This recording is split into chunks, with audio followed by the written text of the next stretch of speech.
जी बिस्मिल्लाहिर्रहमानिर्रहीम। जैसे हमने डिस्कस किया कि हम बुक से पॉइंटर का चैप्टर के बजाय हम कोई स्लाइड यूज कर लेते हैं जिसके अंदर हम पॉइंटर्स को एक बार रिवाइज कर लेते हैं टू द पॉइंट, और जो पॉइंटर्स की रिक्वायरमेंट है जो हमें नेक्स्ट चैप्टर्स के अंदर चाहिए होंगी, हम उसको यहाँ पे फुलफिल कर लेंगे।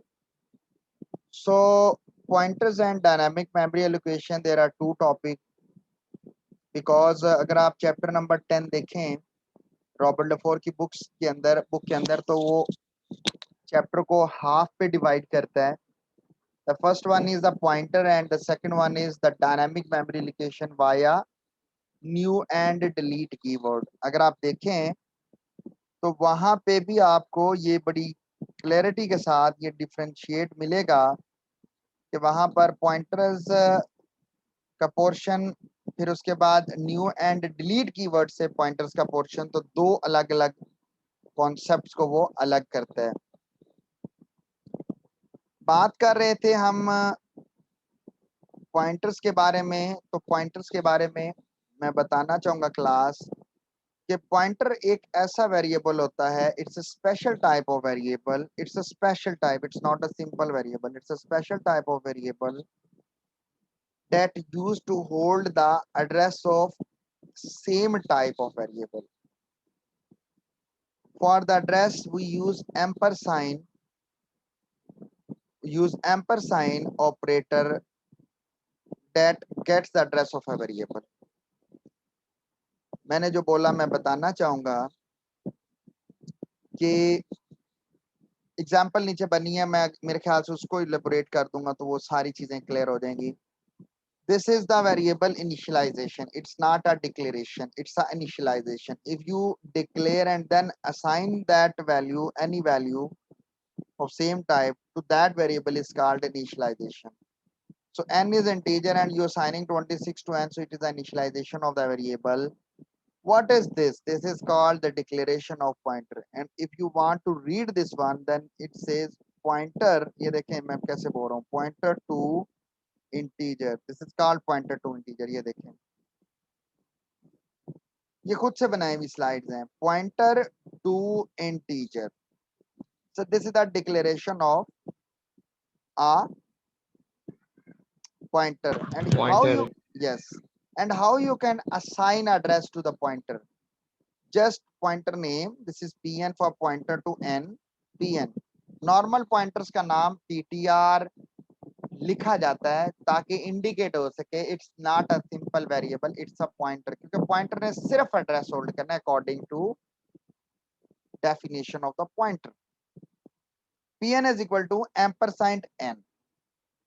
Ampersand n. If you want to initialize this one, then you must have to write in this format. So this is called declaration and initialization of a pointer. But in this sense, this is just declaration of the pointer. And this is the assignment, the address of n to pn. Memory के point of view से बताना चाहूंगा, this is n, this is the n variable, and n is having a 4 byte. So it's a hexadecimal. अब hexadecimal तो नहीं लिख सकता था यहाँ पे कोई भी, तो लिख दिया 29A6. Like this is the hexadecimal address of a n, and n holding a value, and that is 26. So pn is a pointer and it holding the address of, it means it is not holding a n, it is holding a ampersand n. Ampersand n means 29A6. आगे चलते हैं. This is a compile time error according to the definition of the pointer. It holds the same address, same type. You are declaring and initialize, you are defining, मैं यहाँ defining word बोल रहा हूँ, not declaring. Defining से मुराद है declare भी हो गया, initialize भी हो गया. डबल, आपके पास एक z डबल टाइप की वैल्यू है और आपके पास पॉइंटर है इंटीजर टाइप का, and you are assigning a address of double to the n. तो याद रखिएगा कि अगर पॉइंटर स्टूडेंट की क्लास का है तो वो टीचर की क्लास को, पर्सन की क्लास को, बुक की क्लास को, कंप्यूटर की क्लास का एड्रेस होल्ड नहीं कर सकता, मां सवाए अगर उनके दरमियान टाइप कंपैटिबिलिटी है। कैसे, ये मैं एडिशनल चीज बता रहा हूँ। आपके पेरेंट्स आपका एड्रेस होल्ड कर सकते हैं, आप अपने पेरेंट्स का एड्रेस होल्ड नहीं कर सकते। आपकी शनाख्त आपके वालदैन से है, आप वालदैन की शनाख्त आपसे नहीं होती। रोजे क़यामत आप अपने एंसेस्टर्स के नाम से, वैसे तो कहते हैं माँ के नाम से पुकारे जाओगे, माँ भी तो आपकी पेरेंट ही है ना, तो पेरेंट के नाम से। ये नहीं होगा कि रोजे क़यामत फरिश्ते आपको काल आपके नाम से आपकी वालदा या वालिद को उठाएंगे, नहीं। तो इसका मतलब ये है, ये नहीं होता कि आप बाजार में जा रहे हैं तो आपको ये नहीं कहा जाएगा या आपके दादा अबू जा रहे हैं बाजार में, अबू जा रहे हैं तो कहेंगे लो जी असलम अबू जा रहे हैं। वो आपके दोस्त कहते होंगे, माशरा यही कहता होगा। आपके फादर जब जा रहे हैं तो ये फॉर एग्जाम्पल ये भाई फलां का बेटा जा रहा है, मतलब आपके ग्रैंडफादर का नाम लेके जा, और जब आप जा रहे हैं तो आपके दोस्त या कोई भी ये नहीं कह रहा ओ ये देखो ये असलम का पुत्र जा रहा है, वो ये नहीं कहेंगे हाँ यस असलम का बेटा जा रहा है, यस यू कैन, ठीक है। ये नहीं कहेंगे यार ये देखो ये अच्छा तो असलम इसका बाप है, ये नहीं कहेंगे। आप कहेंगे असलम का बेटा जा रहा है, अली का बेटा जा रहा है, मोहम्मद का बेटा जा रहा है, what ever. So type compatibility inheritance में होती है, और वो भी अगर डायरेक्टली इनहेरिटेड है या लेवल ऑफ इनहेरिटेंस पाया जा रहा है। डी रेफरेंस ऑपरेटर क्या होता है? The D reference operator means it's a static that, मैं इसकी डेफिनेशन जो सामने लिखी है मैं उसी को पढ़ लेता हूं ताकि वो आसान है। The dereference operator yani static obtains the content of the variable that is pointed by, that is referred by the pointer. It means, मैं सादा अल्फाज में बयान करना चाहूंगा, the dereference basically obtained the, it indicate the, it represent the content of that variable whose address is pointed by the pointer. कैसे बताता हूं। n is a 26, you can see, or here is the initialization of the pointer. तो pn is equal to ampersand n। देखिए initialization, मेरा लफ्ज change हो गया, it's not a declaration, initialization of the pointer when you are using। मुझे यहाँ बताएं, अगर इस 26 का भी एड्रेस है, इस 26 का एड्रेस जरा गौर से, इस 26 का एड्रेस है F111 और मैं यहाँ पर ये यूज कर रहा हूँ, तो मुझे बताएं क्या प्रिंट होगा? 26 प्रिंट होगा या क्या प्रिंट होगा?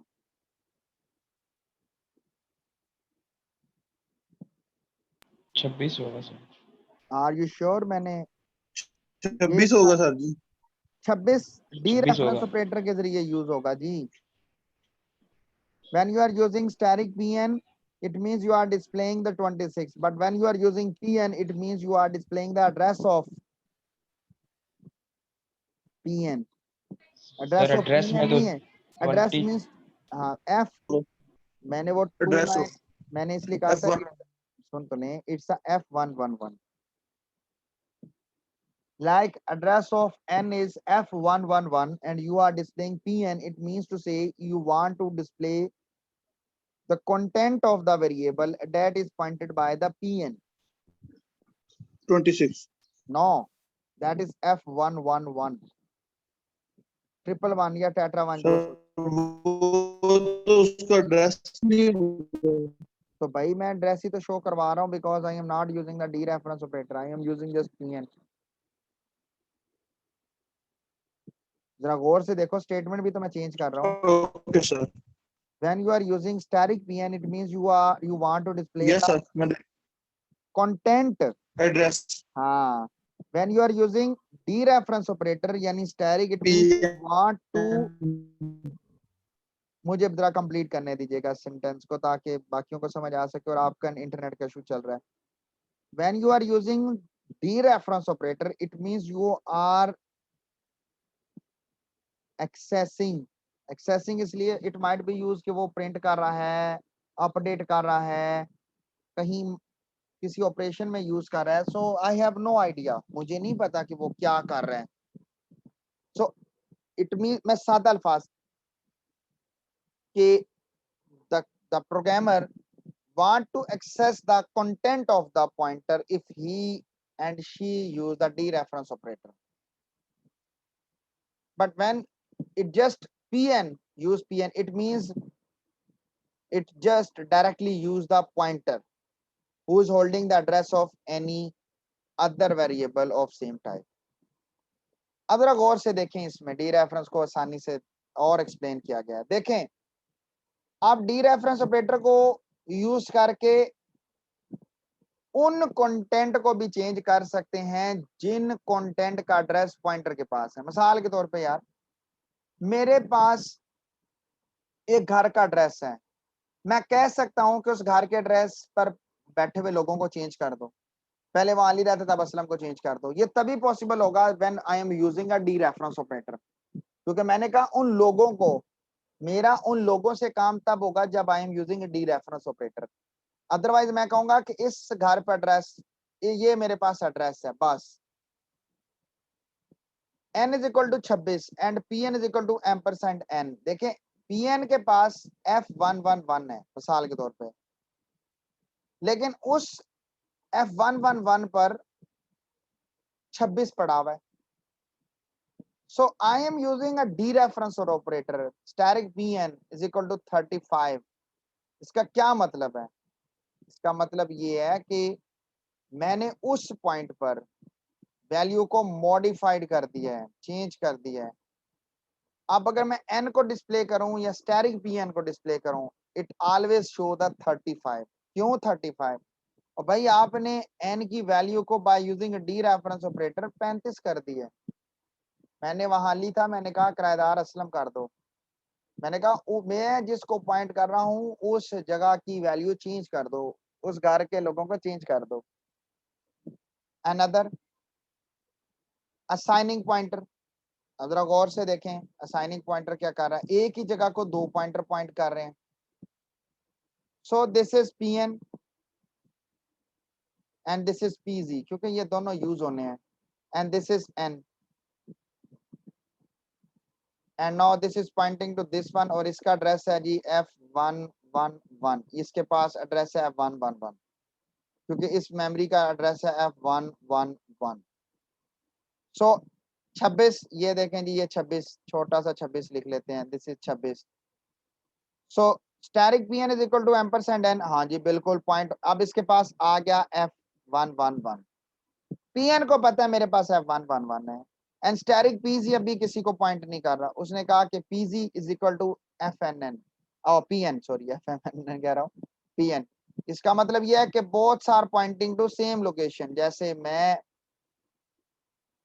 भी उस घर को पॉइंट कर रहा था, और अब लाइक कोई XYZ बंदा भी जो है वो भी उस घर को पॉइंट कर रहा है। अब by using D reference operator of pn या pz, मैं उस वैल्यू को चेंज कर सकता हूं, और उसने pz को यूज करते हुए वैल्यू को चेंज कर दिया। ये वाली स्टेटमेंट, उसने कहा कि देयर इज 36, 35, चलो मैं 35, इसका क्या मतलब है, किसकी वैल्यू चेंज हो गई है, कोई बता सकता है? pn की। नहीं, n की। यस, pn की कैसे चेंज हो सकती है यार, मेरे सॉरी पास सर, n की हाँ n n की सर, की, pn तो 26 n था। वो तो ff1 ही रहेगा हमेशा तायात, जब तक उसकी वैल्यू चेंज नहीं करोगे, यानी pn को मूव नहीं करोगे, कोई और वेरिएबल का एड्रेस नहीं दोगे। सही कहा, n की वैल्यू। अब आप डी रेफरेंस ऑपरेटर यूज करो pn के साथ, या डी रेफरेंस ऑपरेटर यूज करो pz के साथ, आपको हमेशा 35 ही मिलेगा, क्योंकि n की वैल्यूज आपने 35 कर दी है। Well done, well done. आते हैं असाइनिंग, ये तो असाइनिंग पॉइंटर्स ये भी हो गया, और इसको देखते हैं ये क्या है।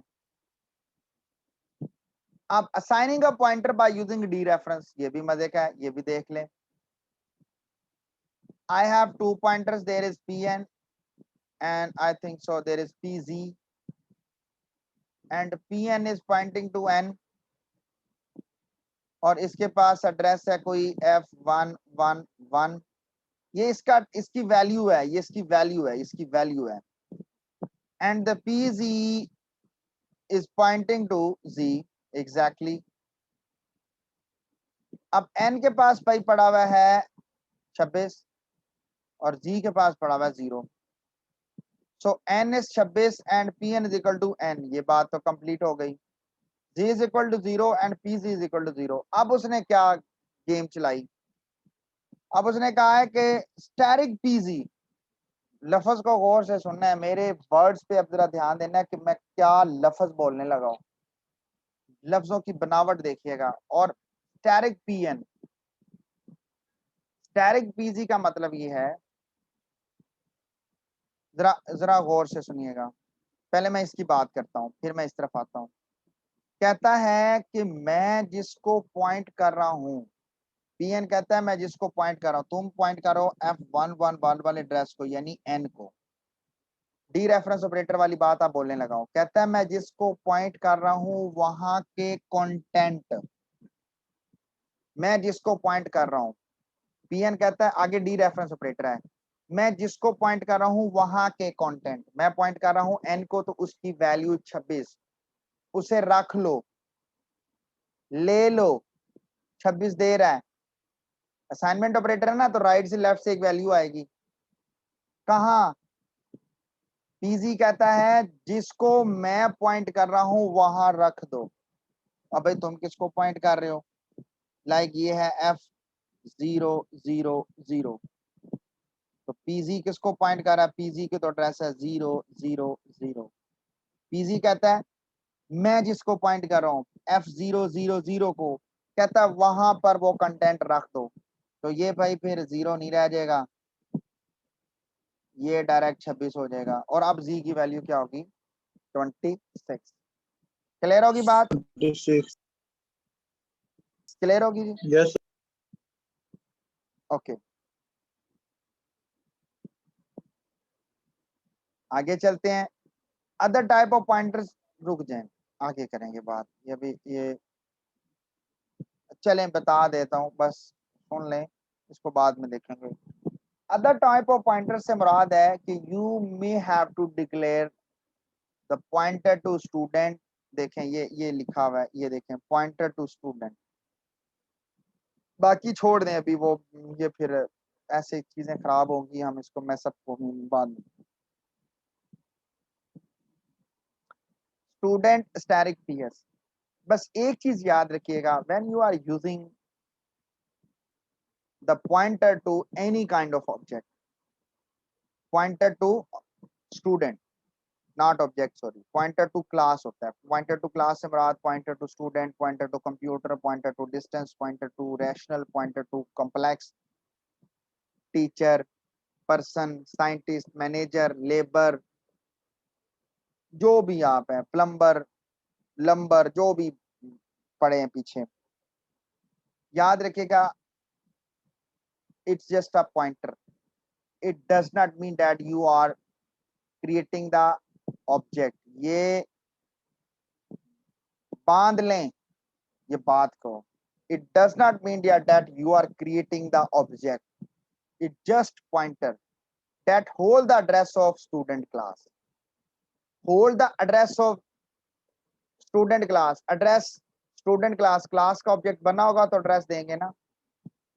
तो गौर से देखें कि अगर ये एक स्टूडेंट की क्लास थी जिसमें 2 आर्गुमेंट, ये छोड़ दें, ये स्ट्रक्चर नहीं है, सोच लें कि ये क्लास है, like it's a class not a structure, ये स्ट्रक्चर पता नहीं किसने लिख दिया, मेरे से लिखा होगा, लाइक इट्स अ क्लास, ऐसे मैं लिख रहा हूँ, इसको बल्कि अपडेट कर देता हूँ ताकि ये कभी आप लोगों को कंफ्यूजन ही ना हो।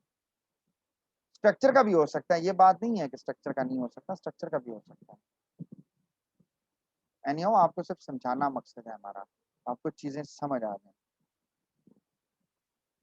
ये अल्टरनेटिव वे ऊपर आ जाए। ओके, तो must be remember, you must have to define object. तो जरा गौर से देखें कि this is the initialisation of the pointer, कि गौर से देखें कि पॉइंटर टू स्टूडेंट, पहले पॉइंटर टू इंटीजर बोला जाता, अब बोला जाता है पॉइंटर टू स्टूडेंट। देखिए मैं कितने आराम से चीजों का एलैबोरेट कर रहा हूँ, पॉइंटर टू स्टूडेंट, और उसके लिए जरा गौर से देखें एम्परसाइंड स्टूडेंट, ये देखें STUDENT स्टूडेंट, या इसको आसानी के लिए इसको STD लिख लेते हैं, ठीक है, STD, ये लें, STD तो नहीं लिखेंगे क्योंकि STD इज अ वेरिएबल है, तो ये लें STD। तो you must have to define in this format.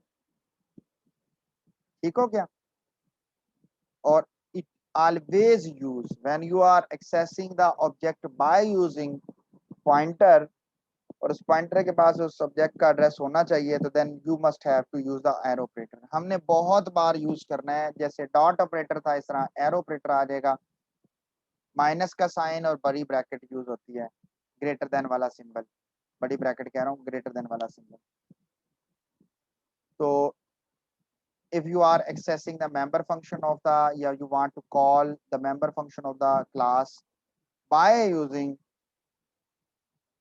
pointer, ठीक है, in the form of dereference, ठीक है, in the form of dereference, तो आपको एरो ऑपरेटर यूज करना पड़ता है. अच्छा, आगे चलते हैं. अनइनिशियलाइज्ड पॉइंटर, एरर क्यों आ गया जी, कोई बताएगा? वाइट जनरेट एन एरर, और वो भी रन टाइम एरर होता है. यस, याद रखिएगा, पॉइंटर का रन टाइम एरर होता है, क्योंकि पॉइंटर के कंटेंट है ना अंदर, और कंटेंट हमेशा एग्जीक्यूशन पर होता है, और एग्जीक्यूशन होती है एग्जीक्यूशन फेज में. तो एरर क्यों आया, कोई बताएगा क्यों एरर आया? तो नवीद आप ही बता दो. सर मेरे तो सर में दर्द हो रही है. और दवाई खाएं, खाना खाएं, पहले खाना खाएं फिर दवाई. जी रिमशा बच्चे आप बता दो. White generate an error, I think so Rimsha रोटियां बना रही है. हाँ जी, कोई भी बताना चाहे जी. जो माइक ओपन कर रहे हैं वो बेशक वो ओपन कर क्लोज कर रहे हैं. क्लास में से कोई भी बताना चाहे बता सकते हैं, ओपनली डिबेट है. जी जी सर हमने साथ इसका एड्रेस नहीं दिया है इनका. एग्जैक्टली जी.